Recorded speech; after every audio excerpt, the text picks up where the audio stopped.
এবার আদিবাসী লক্ষণ মাহলি আর 5 জন ছেলের মতোই আইআইটিতে পড়াশুনো করবে। তবে আর 5 জন সাধারণ ছাত্রছাত্রীর সঙ্গে লক্ষণের তুলনা চলে না।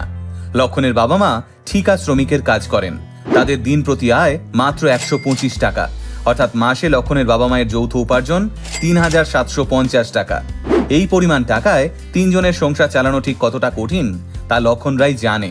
লক্ষণের বাড়ির আয়তন 250 বর্গ ফুট। এখানে সে তার পরিবারের সঙ্গে থাকে এবং পড়াশুনো করে।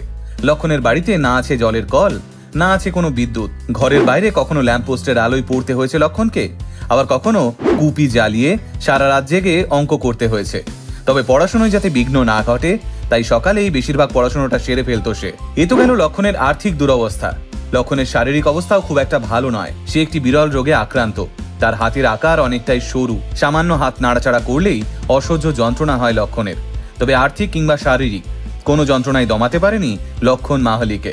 সমস্ত প্রতিকূলতাকে উপেক্ষা করে আজ লক্ষ লক্ষ ছেলেমেয়ের অনুপ্রেরণা হয়ে উঠেছে লক্ষণ।